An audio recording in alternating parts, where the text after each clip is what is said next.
Aujourd'hui, dans l'Église, tout le monde est conscient qu'on a besoin d'un réveil. Et on parle de réveil constamment, mais le réveil, le problème, c'est qu'on ne veut pas en payer le prix.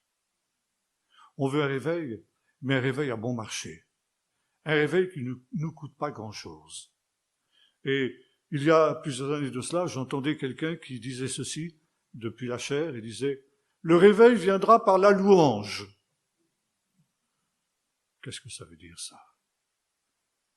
Certains aujourd'hui prétendent qu'il nous faut revenir, par exemple, au Shabbat ou à des pratiques juives. Et c'est comme ça que viendra le réveil. D'autres prétendent qu'il faut arrêter de fêter des fêtes comme Noël, c'est comme ça que viendra le réveil. C'est un réveil qui ne nous coûte rien, qui ne nous remet pas en question. Et c'est l'illusion du réveil. Le réveil, c'est quelque chose qui coûte. Gédéon, ça lui avait coûté. Ça avait failli lui coûter la vie. Et je me souviens ici de ce que disait un frère, pasteur palestinien de Bethléem, qui était venu à ce même endroit où je suis. Il y a plusieurs années prêché, je ne sais pas si notre frère s'en souvient, il s'appelait Naïm Khouri. Et ce frère que nous avions invité à faire une tournée dans les églises de France, qui est un frère qui sait ce que c'est que de prêcher l'évangile parce que son église a été 14 fois plastiquée. On lui a tiré 4 fois dessus et il a encore une balle que les médecins n'ont pas pu extraire de son épaule gauche. Et quand je l'ai connu, l'église était en deuil parce que 2 jeunes filles qui venaient de se convertir venant de l'islam, des 2 sœurs de 20 et 18 ans, venaient d'être retrouvées égorgées par leurs frères dans leur lit. Et son frère à lui, Naïm, avait été assassiné à coups de hache par ses voisins quand on avait su qu'il s'était converti à Jésus-Christ. Et après la tournée qu'il avait faite dans les églises de France, il avait dit ceci, il avait dit « Je suis surpris, déçu de l'état spirituel des églises de France.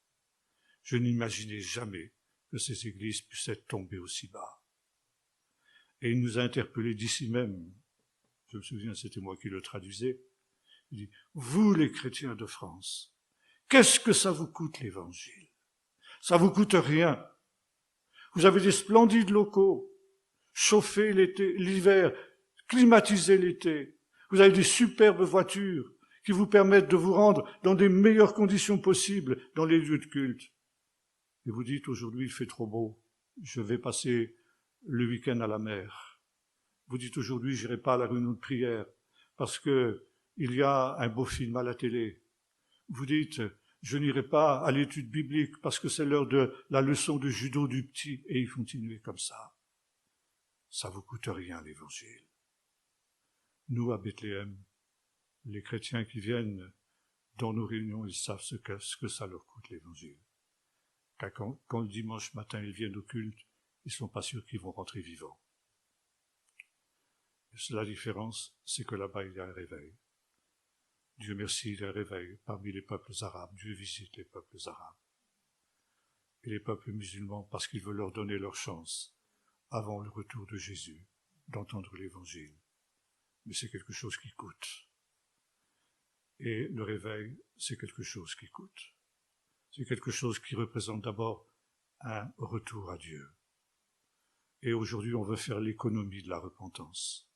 On veut faire l'économie de la mort à soi-même. On veut faire l'économie du renoncement parce qu'il ne faut renoncer à rien.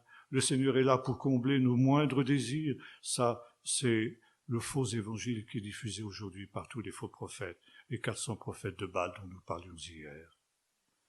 Alors, le Seigneur, cherche aujourd'hui des Gédéons. Que Dieu suscite des Gédéons, des Samuel, qui seront à nouveau saisis par l'Esprit de Dieu, qui détruiront les autels de Baal, qu'il y a au milieu de nous, dans nos milieux, dans nos cœurs même peut-être. Et c'est ce que le Seigneur disait à Jérémie le prophète. Il faut que tu détruises que tu ruines, que tu